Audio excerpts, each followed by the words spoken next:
All right, well, welcome everybody to our first VANOMA Spotlight Series for 2023. Our guest tonight is Ashleigh Brewer. She's an adjunct professor at Brightpoint Community College, and she's also works for Johannas Design Group in Richmond, Virginia. We're going to hear tonight from Ashleigh. The purpose of these spotlights is to highlight minority architects and designers across the Commonwealth and share their stories. Ashleigh, I believe, is our first female speaker in the series, so we're very excited to have her. And we think those of you who are able to come out tonight, and for those that weren't able to make it, please share with your peers once we put the recording up online. Ashleigh, I'm going to give the floor to you, and you can take it away. All right, thank you. Good evening, everyone. Thank you all for coming. And if you'll give me just a second, I'll get set up here. Let's see.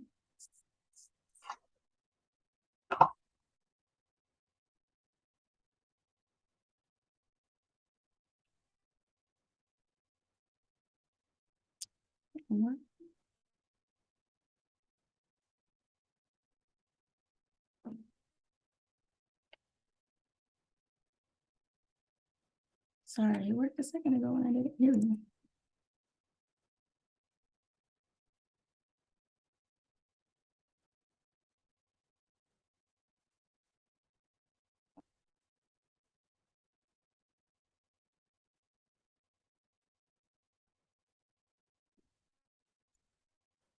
Okay, sorry about that. All right, so my name is Ashleigh Brewer, and this is a picture of me and my sisters. I'm the oldest of 4 girls. I think that's important because it plays into my personality type a little. I'm originally from this tiny town called Ramsor, North Carolina.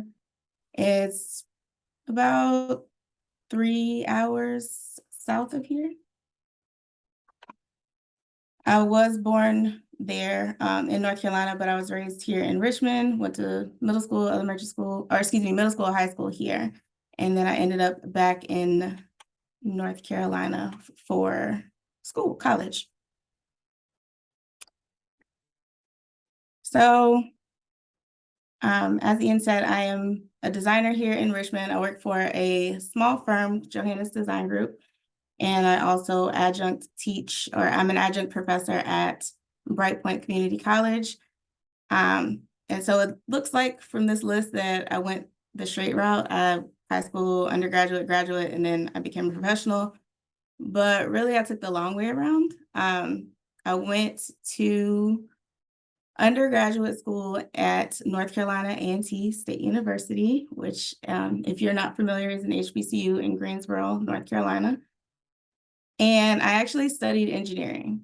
So, give you a little backstory. I don't necessarily have the story where I played with blocks and my whole life I knew that I was going to be an architect. For a very long time, I was going to be a doctor, in my head anyway. I knew that I wanted to do something to help people. And as I got older, I wanted to do something that also made a lot of money. So doctor was the first thing that popped into my head. But then as I started to come into the realization that I don't deal well with hospitals or bodily fluids or healthcare in general, I figured I needed to find a different route.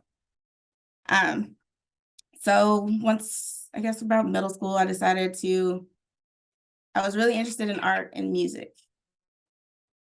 And I felt like that was, emotionally helping people, but it wasn't necessarily going to make me a lot of money. I didn't know anyone, or I thought it was going to be difficult to make a career out of art and music. So I took these aptitude tests and talked to my mom and kind of tried to figure out a different way. And we landed on engineering. So I attended a high school in Chesterfield County that had a specialty program. So we got to explore all the different specialty programs when I was in middle school and kind of solidified the idea that engineering is what I wanted to do. I was good in math. I was good in science. That was the best path forward.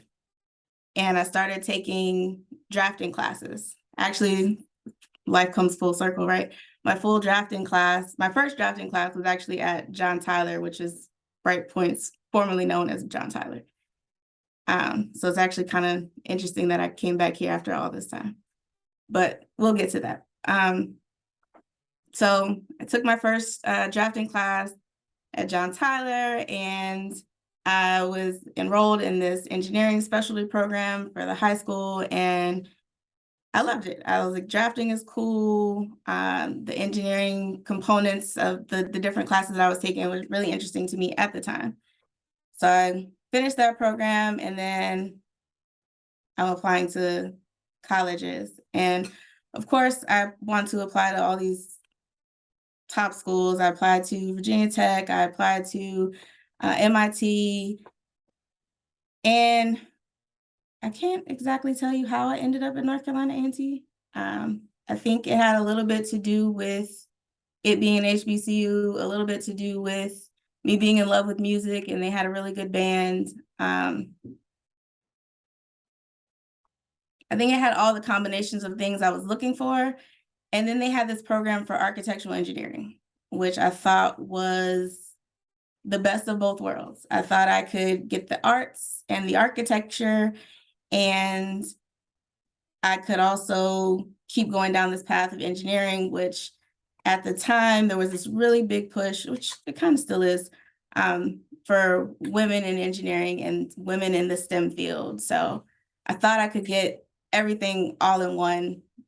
That was the goal. So I ended up going to A&T only to find out, it's probably my junior year, that I couldn't get it all. I could not be an architect and an engineer. I was mostly going to be doing structural engineering. I got a really good education in engineering, and I had very little background in architecture and design. Which, if you know anything about A&T, they put out the largest number of Black engineers. So that makes sense. I wasn't happy with it though. I was not, by the time I got to Calculus 3, I was really questioning my life's decisions. So again, this is probably like my junior year in college. I'm realizing that I don't know if I really want to do this as a career, but I'm kind of feeling like I've drawn this path now. It's not too late, but it's feeling a little late in the game to change my plan. But then I met Mr. Robert Easter, and I'm sure all of you know who he is.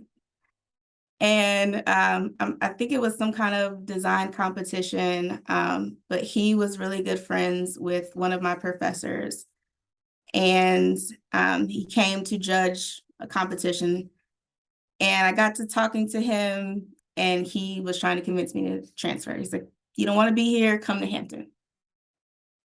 And it sounded like a really good idea, except for all the logistics, right? I'm a junior in college already. I've already drawn this path of engineering.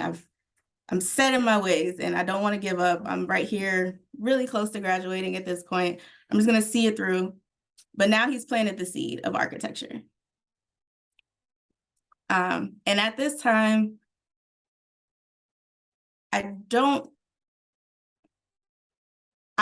my professor was a Black man, and he was an architect. He was a registered architect in North Carolina. But outside of that one professor and then meeting Mr. Easter, I didn't know architecture was a thing. Like I said previously, people were really pushing this idea of women in engineering, specifically Black women in engineering. So I knew that could be a path for me. But architecture and being an African-American female, I've never seen anyone do that. I hadn't seen it at that time. So this is where I kind of learned that representation matters. It resurfaces over and over again, but this was my first time really understanding that concept, that maybe I would have chosen a different path if I had seen someone else doing that. So anyway, this quote here on the screen is something that I've taken with me over the years, because I was really, what's the word? I was really concerned about my career path. Engineering is the goal that I picked, and now I'm nearing the end of this degree, and I really don't want to spend another 3 or 4 years in school following down this architecture path. But I also didn't really want to be an engineer because I didn't like it anymore. It wasn't what I thought it was going to be. I didn't get the design element. It wasn't fun to me. So after Mr. Easter plants the seed of architecture, I go ahead and graduate with my engineering degree, and I'm just completely ignoring the tiny voices in the back of my head. I don't want to do it. I'm just going to go be an engineer. But I didn't get a job. So I spent about 1.5 years kind of flailing around trying to figure out what I wanted to do next, and then realizing that I could have been halfway through an architecture program by the time that I decided to actually go to architecture school.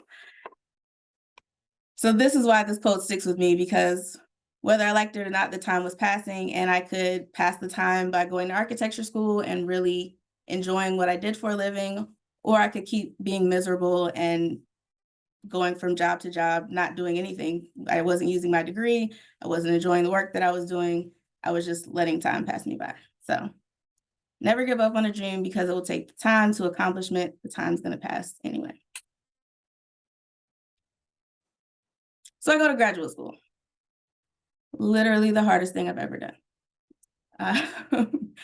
It was challenging for so many reasons. There was no balance. There was just all work and nothing else. I was not expected to work.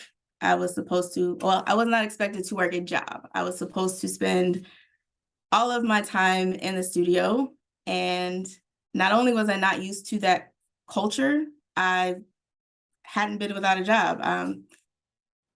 Undergraduate was a little bit different, but since I graduated, I had bills, I had responsibilities, I had things to take care of. So not working was not an option. And then I'm sure, as most of you know, architecture school is expensive. Modeling materials did not come free. So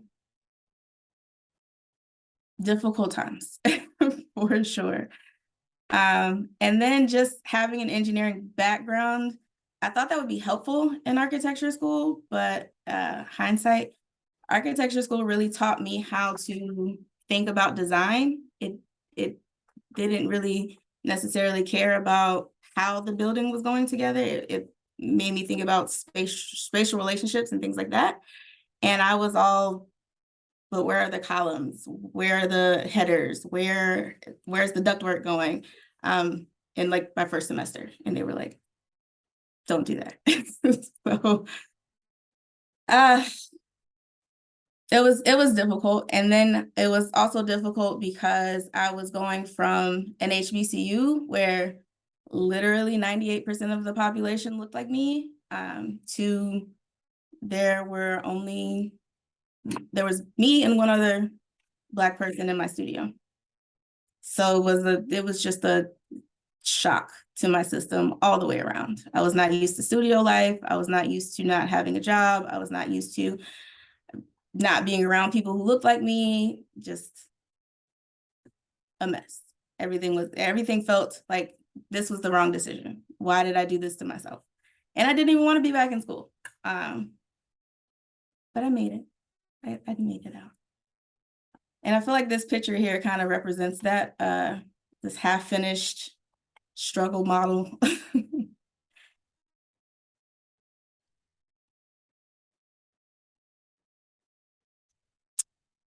So this is a little sketch that I really enjoy, because in my head, as I'm 17, graduating high school, I'm going to college for 4 years, I'm coming out with a job, I'm gonna buy my first house by 25, I'm gonna have the white picket fence and everything I ever dreamed of. And here I stand several years later, and the journey really more so looked like this. And nothing that I thought was going to happen happened the way that I thought it was going to happen, which was really frustrating for me because I am a planner, and in some ways I really, really want that plan to go as I laid it out. So that was part of my journey, was accepting that I really don't have any control over most of the things that happen. So after graduating from graduate school, now I had to kind of figure out what's next. Really, I needed to do that before graduating. So nearing the end of my education, I needed to figure out what I needed as far as a professional career, because I knew that the way my studio was set up was not how I wanted to work permanently. All throughout school, I was hearing people talk about in architecture, you were going to work 60 to 80-hour weeks. You're going to be expected to work overtime all the time with very little personal life. And that's just the culture that is architecture. And I didn't like the way that sounded. I didn't really want to spend a lot of time in a large office doing red lines for 60 hours a week. And that's kind of the idea that I was told what an architectural intern would be doing. So at that point, I kind of figured that I should be looking into different avenues. Like, maybe I don't want to do this architecture thing, but I've spent 3 years working on this degree. So then I learned this phrase, firm culture. So we had the studio culture, which I hated, and now I know about firm culture. So I'm like, I need to find a firm that fits what I do want to be doing. I do love design. I do love problem solving. I do love having a reasonable work-life balance. There are some days where I'm going to work way too much, but there should also be some days where I don't have to work way too much. And then I also learned about advocating for myself. So why are all these people working 60 to 80 hours a week? Like, why is that an expectation and we just accept it? So I've learned that you should ask for what you want. So if I don't want to work 60-hour weeks, and I do want to make a reasonable amount of money, and I do want to have a social life, then I should ask for those things in the job interview, or at least ask if they exist.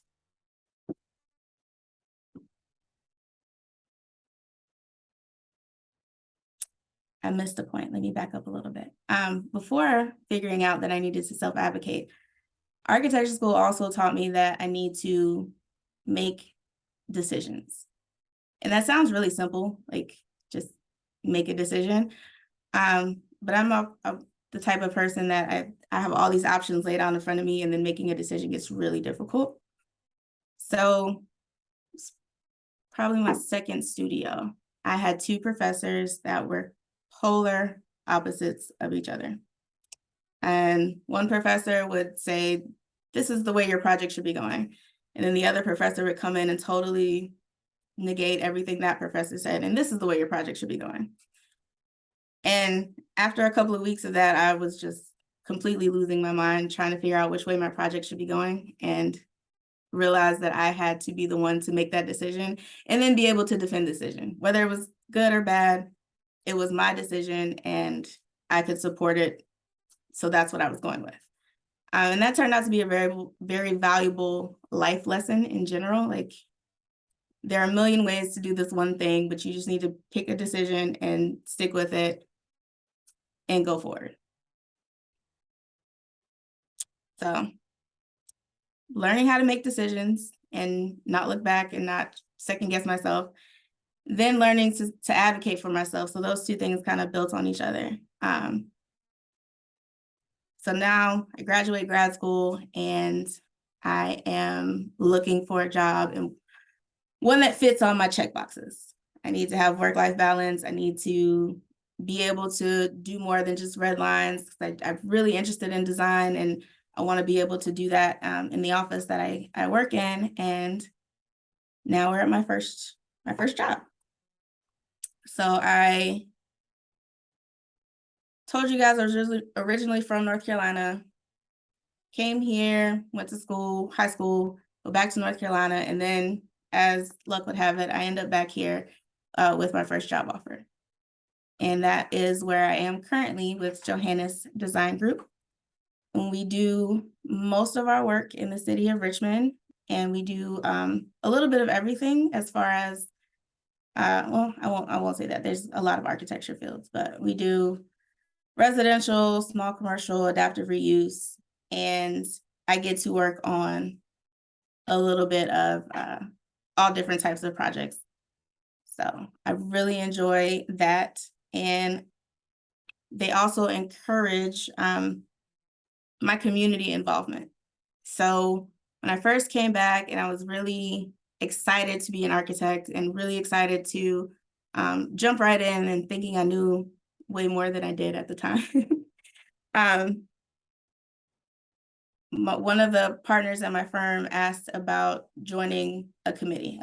Everyone in my office does something in the community. So it wasn't a demand, but it wasn't just, hey, just think about, something you might like to do outside of just doing your job. And I ended up accepting a position on the Commission of Architecture Review Board for the city of Richmond.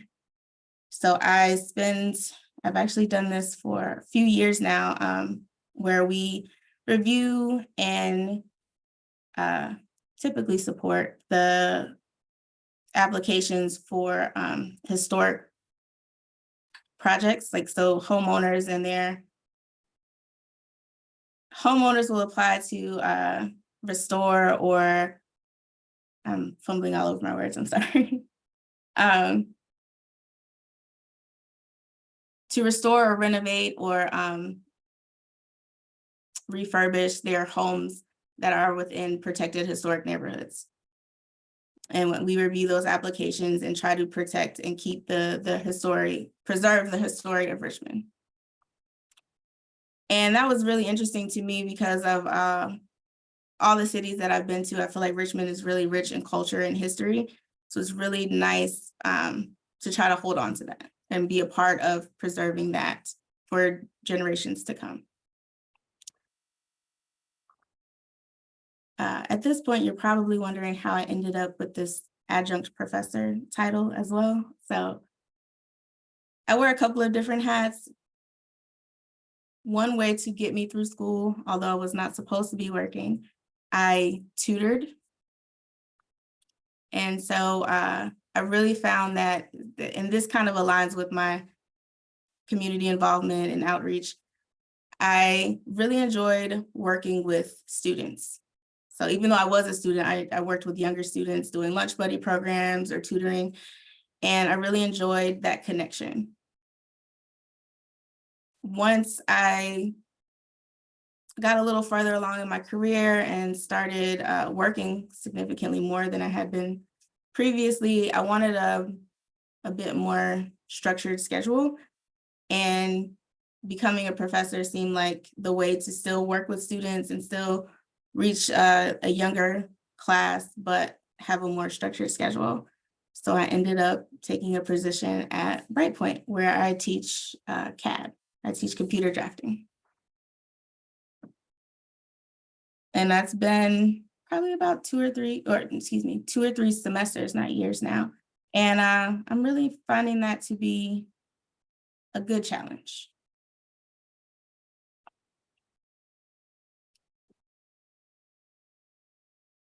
So fast forward, now we are full blown in my community. I've also worked on boards I've sat on the AIA Richmond board and worked with them in conjunction with Richmond Women in Design, where we were bringing people together in the community, in the design community, to do things like networking.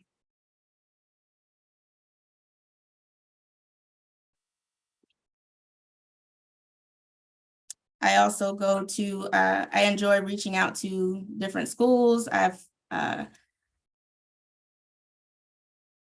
former classmates and associates who work within the school systems and things like that. So I like to go out in those community settings and try to just be the person that I didn't see. So I told you guys, I never saw a Black female architect growing up. I didn't see a Black architect growing up, period. The first one I met was when I was in college. So to me, it's really important to be able to be that person that I never saw, to be able to be that person that, to be the representative that I didn't get to see growing up. So hopefully that inspires the next generation to make the decision that I made maybe a little sooner, or at least to know that it's a possibility.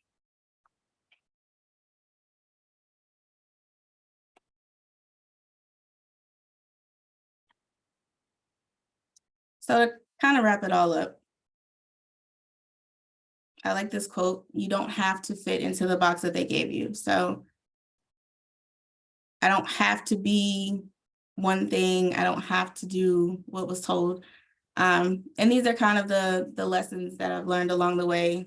My story all wrapped up in summary. Representation matters. Time waits for no one, so just do it.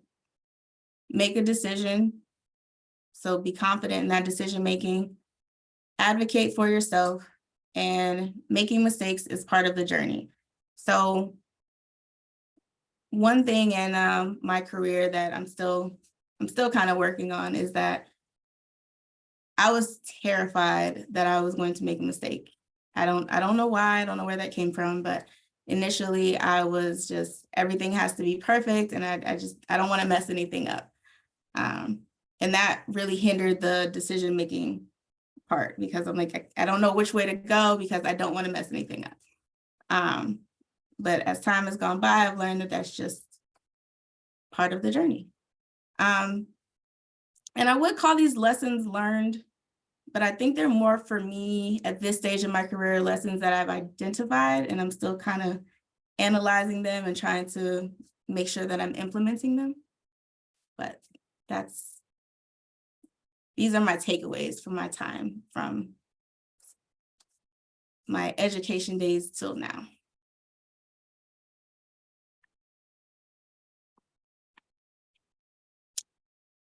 Also, I thought I'd share a couple of pretty pictures because we like pretty pictures. So these are a few projects that I worked on various stages, whether it was pre-design, design, CA. But my favorite field that I kind of like to play in is the adaptive reuse. So I love being able to go around the city and see what once was and what is now, the kind of see the vision come to life. And so I don't know if you guys are familiar with bingo on Broad Street, but it was literally a bingo hall at one point. And this is what it looked like when I saw it for the first time. And this is what it looks like now. And I love how this project came together. This is the Williams Hughes House in Jackson Ward. It used to be a school for the blind. It's the first African-American school for the blind. And it was actually on Historic Richmond's list to be demolished because it was, Historic Richmond's list on houses that were about to be demolished. They were not going to demolish it, but it was in such disrepair that it was going to have to come down, and our client completely refurbished it.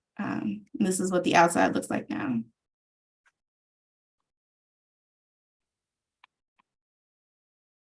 And this is not an adaptive reuse. It is a restoration. This is New Clay House, which is a nonprofit, or excuse me, New Clay House is the name of the building. The nonprofit is Virginia Housing, and they are creating homes these are apartments for people who are formerly homeless.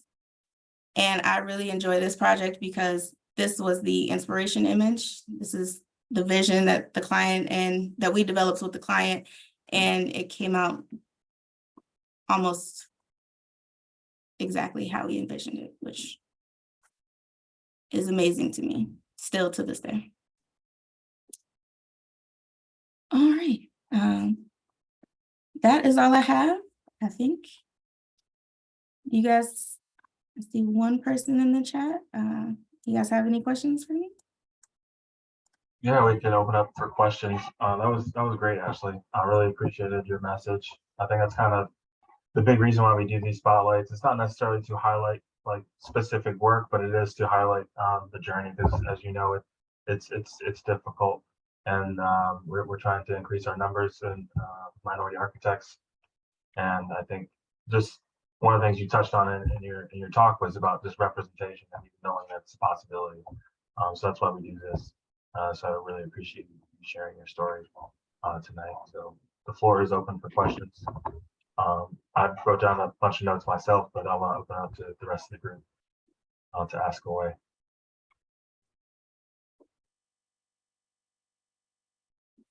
I can start unless someone else has a question. Go ahead. So I wanted to know a little bit about, I'm always surprised when people get into a degree program and then find out that it's not the shortest way to get to being an architect. So I kind of wanted to know more about that, I guess, and like, did you know about degree programs before you went to college, or was that like all a surprise that you had to have an accredited degree to like go through and like be an architect? And I guess yeah, I guess that's my first question. I didn't. I think it was I knew of degree programs, and you know that I wanted to specialize. I knew that I wanted to be in an engineering program, but I wanted to have design. So the surprise was that I have to have an architecture degree to be an architect. And like I said, that surprise didn't happen until like my junior year. So I was already pretty well on my way to my engineering degree before I realized that I had to do something. I had to get a totally different degree to be an architect. That's a great question. I personally think that's one of the biggest problems in the industry, because there's so many different ways to become an architect, which on one hand is good, but also on the other hand, it's very confusing, because, you know, when you're a prospective high school student looking to get into the program, you're not really comparing apples to apples. It's a lot of apples and oranges that you're comparing. Even in Virginia, the programs that we have, it's a different route. Whether you go to Hampton or UVA or Virginia Tech or James Madison, it's all a different route. And a lot of students don't fully understand that, because their peers, they can pick any school. They all have the same major, and it's going to be the same result no matter where you go. So you can make your decision based on other stuff, like, I want to be in this part of the state, or my friends are going to go there, or they got a football team, or whatever the silly decisions that you make at that age. But unfortunately for us that want to pursue architecture, it's tough, because you can go down a completely different path. Well, I guess I just feel like, you know, when I was coming along, that like, I guess I'm thinking that younger generations have like more access to information. So that's why it still kind of surprises me that people still get into that situation, because I feel like when I was going to college, like it was like I had to have a book. And I mean, I guess in my situation, I did architecture camps and stuff. So I learned about degree programs. But I also feel like people have like so much more information. So I'm still surprised and like wondering if it's like a thing of like high school counselors or just like colleges themselves, like not making students aware, like if you want to do this thing, like this is the degree program, and maybe that degree program isn't here. So we're going to just let you know that, so you don't get here and then, you know, kind of get in a situation where you're like, oh, maybe this wasn't the right place for me. Right. I definitely think high school's counselors would be one of them too. I think it's a combination of both. Yeah. My counselor absolutely encouraged me in the wrong direction. Okay, gotcha. Yeah. I remember for me, I took like, the counselors would say, like, oh, you want to be an architect? So take the drafting class. I'm not saying there's anything wrong with that, but my school actually had like art and photography and all these other like design related things that they didn't push me towards. But then when I got to design studio, I was like, That would have been helpful. But anyway, other questions out there? I know Marco joined us. I think he's a student. I don't know if you had any questions while you're on your journey.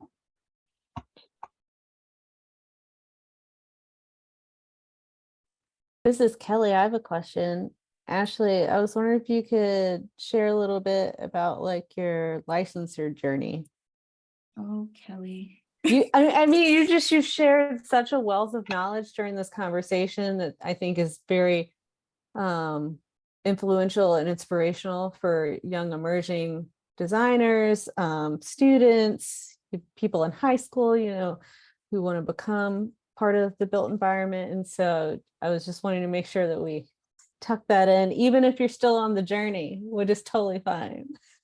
So for those of you who don't know, Kelly and I served on Richmond Women in Design together. So she knows a bit more about my journey than most. But the path to licensure has not been easy. I am on it. I've taken a test. I have not passed, but I'm working towards it. But I do find it to be difficult, as most things in this path have been. I was actually, and I don't know that I need to tell you guys as the NOMA that there's just barely over 500 licensed female Black architects. And that number is 500 as of 2020. So it's not even been that long, which is, that adds more to the conversation of representation, right? Like, I want to get my license because it's a personal accomplishment, of course, and it's a professional accomplishment that I would like to have, but also because I want to be a licensed architect to be able to say that to these younger generations, so that they again understand that that's something that they can strive for and achieve. But to the conversation of like asking for what you need and the conversation of finding a firm that like fits you, I think you definitely need to have a firm that is supportive of your education, and you definitely need to have a firm that understands the time commitment that goes into studying and the resources that go into that as well. So that can also be an obstacle for some people, is the cost of having to take exams, the cost of the materials. It's a lot. It can be a lot. But I am on that journey and I'm hoping to achieve that very soon. Did that answer your question? Yes, I'm glad to hear it.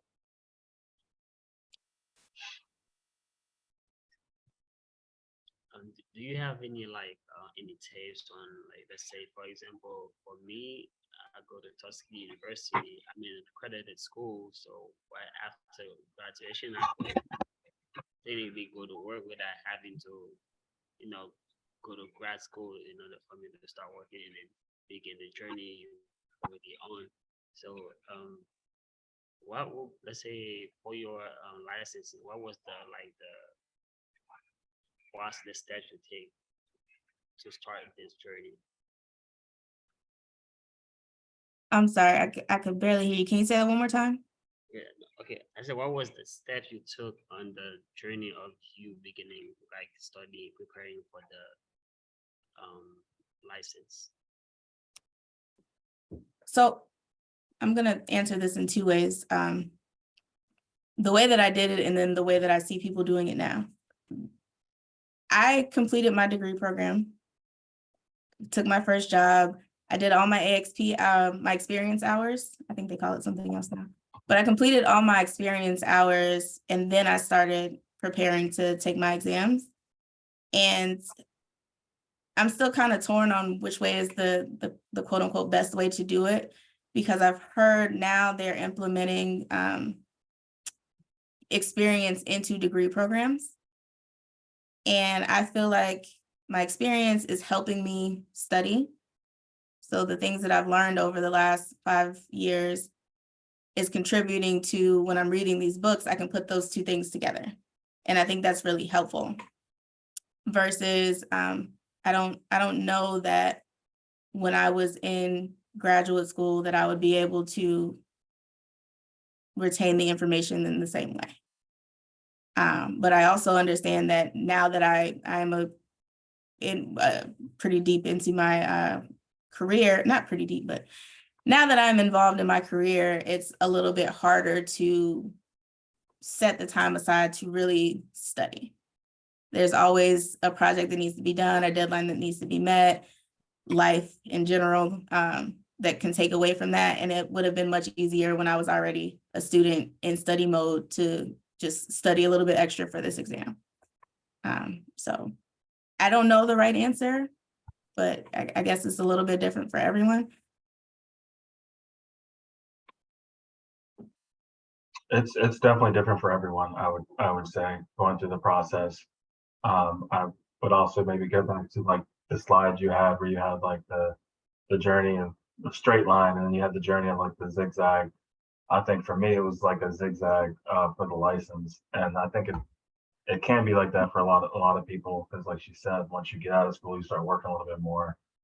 There's more challenges that get in the way. But also, I guess one of those quotes you had earlier about like not giving up on your dream, I think is kind of important to keep along the way.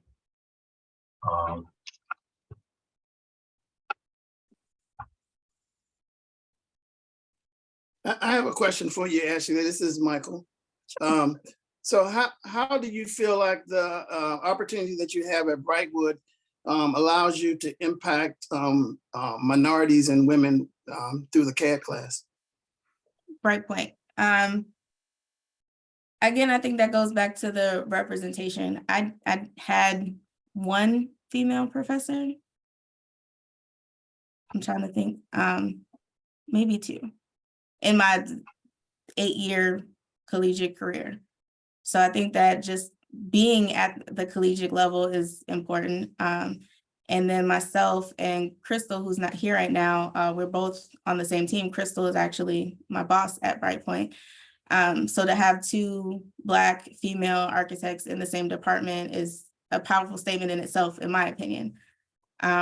But also I get to talk to the students that are going in different directions. I have engineering students, I have some architecture students that are doing like a 2-year career and then going on to a 4-year career. And so you get to kind of head them off. So whereas I was in a position where I was in my 4-year degree before I realized that this isn't what I wanted to do, they're kind of starting, and we can have those conversations and their first semester or their second semester of school, whereas, you know, it's where it's much easier for them to pick a direction than waiting, or them already being at a 4-year college and realizing they're in the wrong path, on the wrong path. Okay, great. Thank you. Mm-hmm. That was a great question. I would also throw out that Crystal is our VP for VANOMA this year. We're really excited to have her on board, and she's also doing Project Pipeline, which is our summer camp for 6th through 12th grade students. So I think that's another way that they'll continue to kind of plug in and make people aware of the profession. Yeah, I will say that I think that's one place where like NOMA hasn't really reached, is like community colleges, where a lot of people are like exploring, right? They're thinking about this, and it's an easy and inexpensive way for people to do that and really figure out if they like it before they commit to a 4-year college that is much more expensive. And so I think community college is definitely a great way to have an impact on who comes into the profession. And especially of a parent, as a parent of a community college student, I've definitely seen the benefits of going that route versus stepping right into a longer program when you're not sure what you want to do. Yeah, and from my understanding, she's working pretty hard behind the scenes to work on agreements with the different schools for transferring in. Yes. So if you do go to community college, you'll have a shorter stint once you get into, I guess, some of the design schools. And for some schools, it's like actually more competitive, and so it's actually easier to go the community college route and then transfer in, because you have less competition to get into the architecture program versus trying to get in right out of high school as a freshman. So I know a couple people who've done that as a way to sort of be out of the competition of trying to go in right from high school. And I think that kind of goes back to Catherine, your point about the guidance counselors in high school. If we can somehow communicate with them that this is an option, then that would make a lot of people's paths easier, I think. Yep.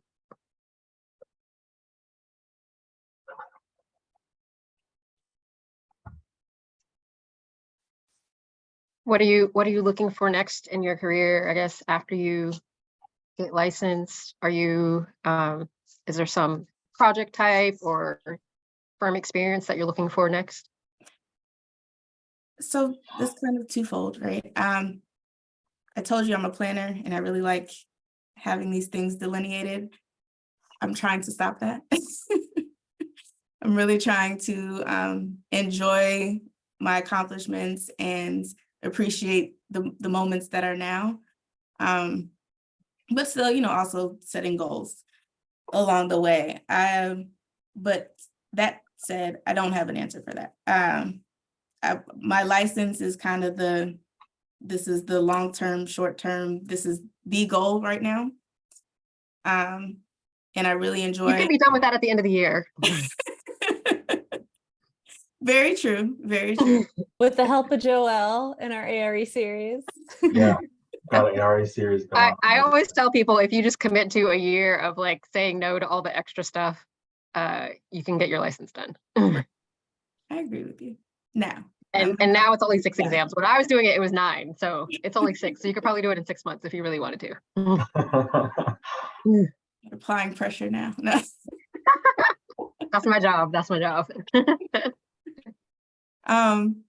But career-wise, I really enjoy the residential aspects. Like, I don't know that there's another field that I want to play in right now, but I'm open to it. So I've not set a goal that I really want to do this type of architecture in the future, but I'm open to whatever comes my way. I had a question. You mentioned that you were on a review board, I guess, for the city of Richmond. Mm-hmm. Can you tell us a little bit maybe about like what you might have learned through that process, and just being on that board, and how your perspective might change a little bit? Seeing different applicants trying to do stuff to their housing in the historic district. So the Commission of Architecture Review Board. I think the biggest thing I've learned is that community can be really important to design. I think that's the biggest takeaway that I've had from that. And the people really, most homeowners think that it's my house and this is what I want to do to my house, and I don't know why anybody else has input on that. But people really care about their communities and what they look like, and how like things like your front porch can really impact your neighbors and things like that. And I don't think most people who haven't been through an architecture program or a review process like the one that we have in place, they haven't thought about things like that. So I think that it's being on the board has taught me that community is important, but it also has taught me that it's a good way to educate the general public on why design in general is important. Awesome. Yeah, I just wanted to kind of understand from your perspective. I wanted to communicate that to the group, that like, you know, it's one of the values of serving on those types of things is to educate the general public. And I guess also as you're starting out in your careers, it's a good way to get experience in like a project type that you might not be, you know, exposed to at whatever firm you might be at in the present time. So. That's true. And it's like, I feel like as much as we're communicating with the general public about design, I'm learning from my other commissioners, their different perspectives, because we're all not architects. There's some citizen at large, there's some realtors, there's a lawyer. And so we get to see how, like, just different viewpoints of how everyone kind of looks at the same project. I think that's pretty interesting to see as well. Yeah, it's like everything you learn in design school gets challenged. Yes.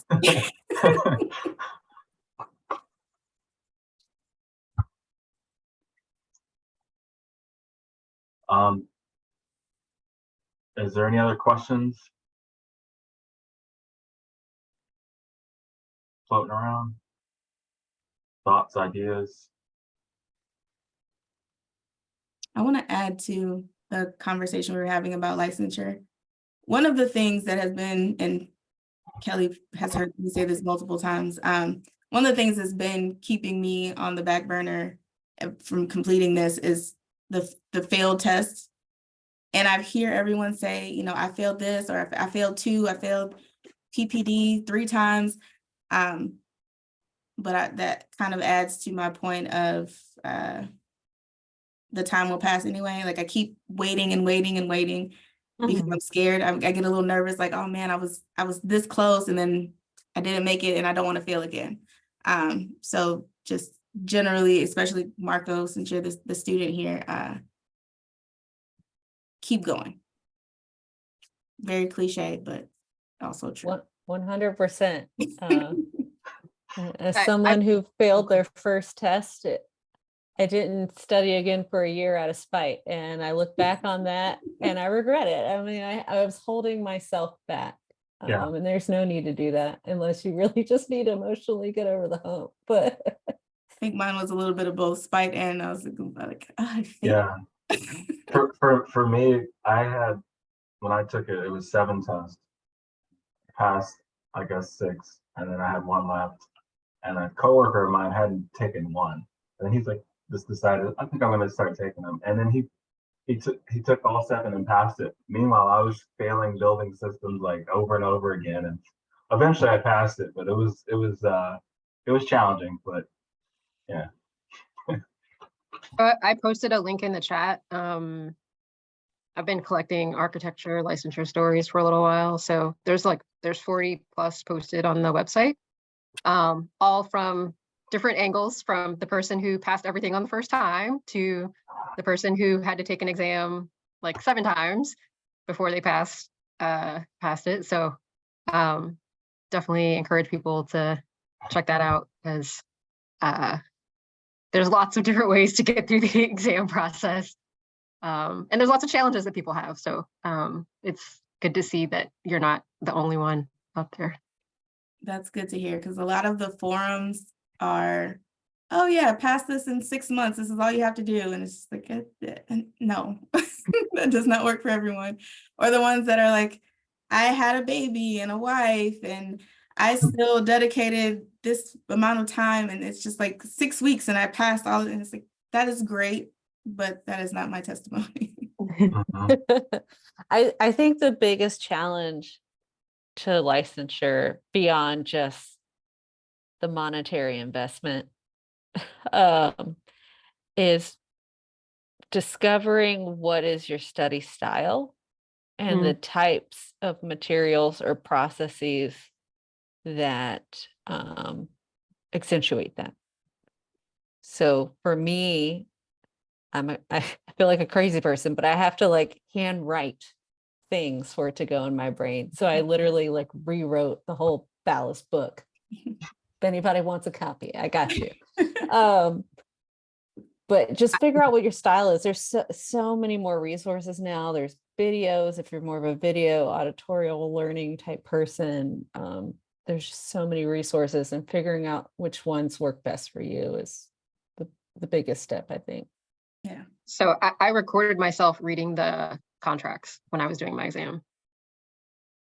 That was one of my study tools, was not only like talking it, but then also listening to myself back, reading the contracts. So.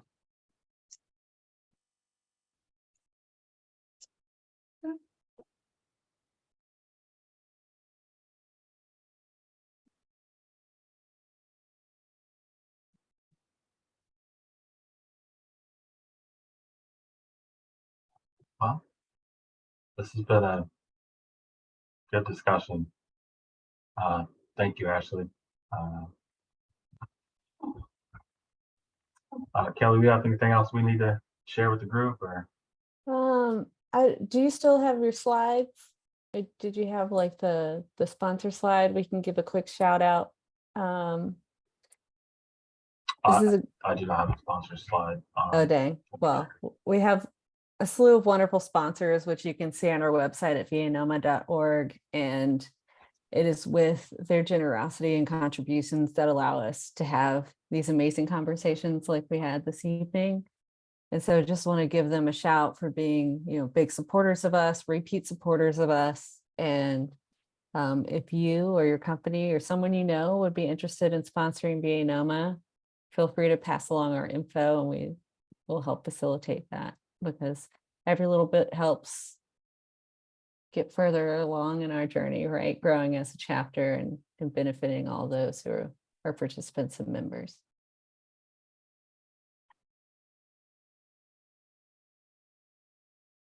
Well said.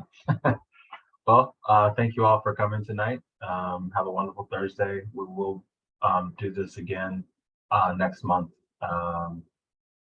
with Sunny Joyhawk of Baskerville. And I believe he just received the Emerging Architect Award at a Art Exchange East this past fall. So we're excited to hear from him.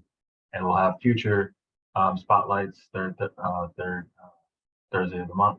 If you have any ideas, please let us know. We'll get them on the calendar. Thanks, everybody. All right. Good night.